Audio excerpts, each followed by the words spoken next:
Hello everyone, Alexa Donne here, and today I wanted to record a short message and pep talk for everyone who entered Author Mentor Match but wasn't selected as a mentee. So the decisions are out, the mentees have been selected, and I know a lot of you are disappointed. And it's really a double-edged sword for me as, the co-creator of Author Mentor Match. This is our third round.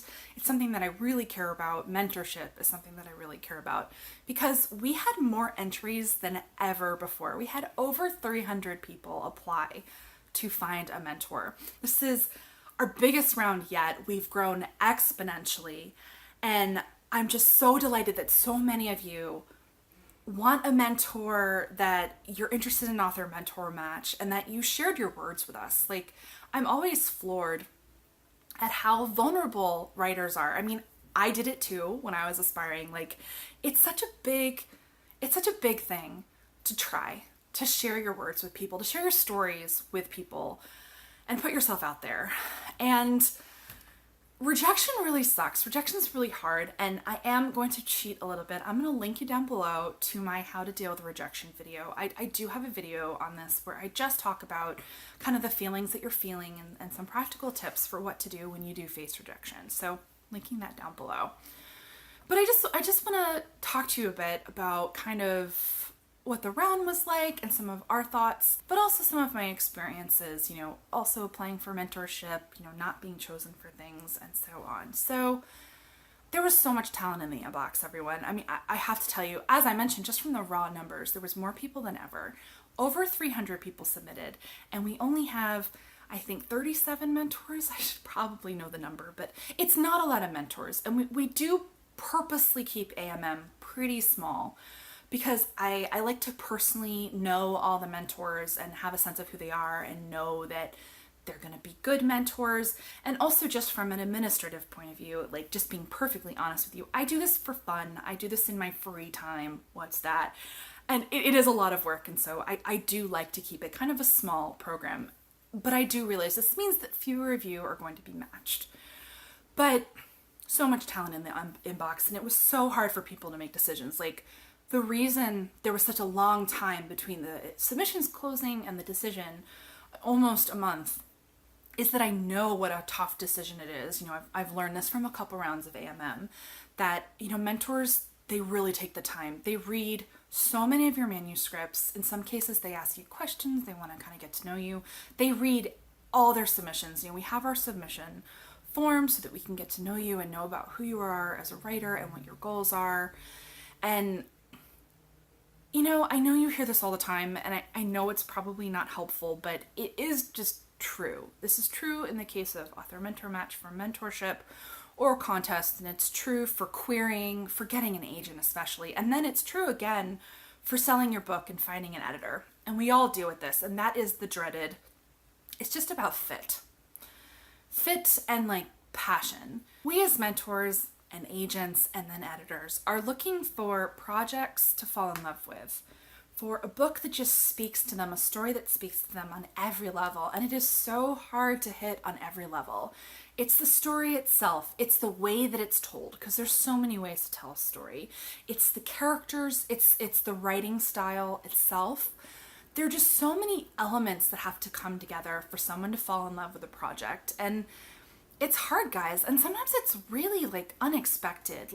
I have more than once ended up choosing something that surprised me, because it's that frustrating thing that agents say that they can't tell you exactly what they're looking for, but they know it when they see it. It's so frustrating. I know it's frustrating, and I'm telling you that I know it's frustrating. I've been on that side. I've been on that side where I'm so convinced that someone's gonna love what I have because I read what they were looking for and I ticked all the things on the list, and then they just didn't like it enough and they said, no, that's happened to me in contests, that happened to me when I was querying, and that happened to me when I went on submission for my book. It sucks. So my advice always is, don't give up. If it's this case, if it's getting into a contest, try the next contest. If it's querying, query more agents. If it's submission, there's always revision in another round.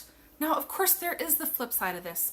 Sometimes you're just not ready. Sometimes the book is just not the right book. You can exhaust a project. The problem is that there's no magical number or metric. There's nothing I can tell you, like if you hit X metric, your book is done. You need to give up and move on to another book. It's so case by case specific. So I can't offer you kind of that magical answer there. But I will kind of offer the insight that a lot of what we saw in the inbox were projects that they just felt like first books. And there's nothing wrong with a first book. But most first books aren't ready. They're not ready for agents. They're not ready to be published. Now, they are absolutely 100% necessary. We all have to write our first book. We all have to get experience telling stories and writing things down and working on our craft. Sometimes it takes more than one book. One of my favorite authors, Beth Revis, it took her 10. It was her 10th book that got her an agent and a book deal. She has 9 books in the trunk. And it's upsetting and painful and disappointing when the book that we've poured a lot of our time and our heart and our soul into isn't the one. But every book that we write teaches us something about writing and storytelling and ourselves. And every book that we write has value. So even if this isn't the book, if it wasn't either the right book for the moment or it's not the right book for your debut, it isn't the right book to get you an agent, whatever it is, your book has value and you have value as a writer. Like, seriously, don't give up. In so many cases in the inbox, we saw talented writers, the mentors talk, guys. We saw talented writers, people that we could tell had it, but it wasn't the right book.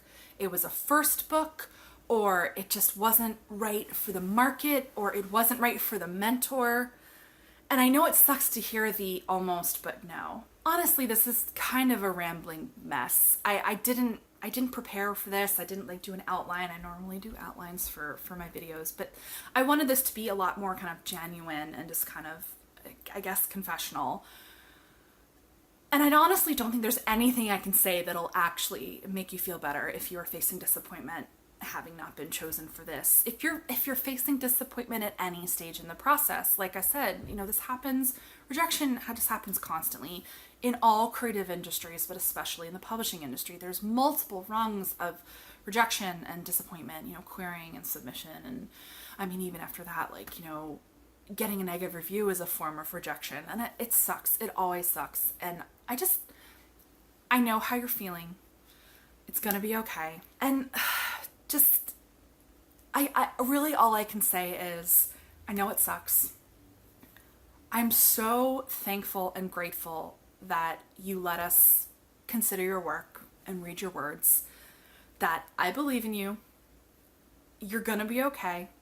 It could be finding the right fit on this manuscript with a different person. It could just be finding that fit and querying. It could be starting on your next project, and your next project is the one, and you're going to take everything that you learned from this book and this experience to make the next one awesome. I myself am an author. It took me 3 books. You're going to be okay. That's just what I want to tell you. You're going to be okay. This is not the end all be all. No mentoring program or contest is the end all be all of making it in publishing. I mean, no querying experience or getting a specific agent or then getting a specific book deal is the end all and be all of publishing. The most important thing for you as a writer, the key distinction between people who are successful writers, and people who don't succeed, who, I hesitate to say fail, but I'll say who give up. The key distinction is that those who succeed never gave up. They kept writing. They came back to the writing, the love of writing, the joy of storytelling. They learned to deal with rejection. They learned to move on. They learned to start new projects and revise books and work on their craft and always improve and push forward. That is the only difference. It's not necessarily talent, guys. It's the drive, it's the ambition, it's not giving up, and it's pushing through all of the upsets and the disappointments. You're gonna be okay, I promise.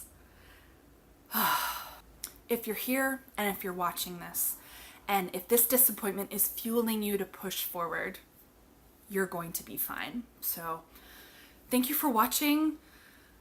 I know I always say I hope this was helpful, but I hope it was helpful, but I know that sometimes nothing that anyone says can make it okay in the moment, but it can make it okay later, once you've felt your feelings. So watch my dealing with rejection video, get your feelings out, and get back to the writing. So thanks for watching, and seriously, happy writing, everyone.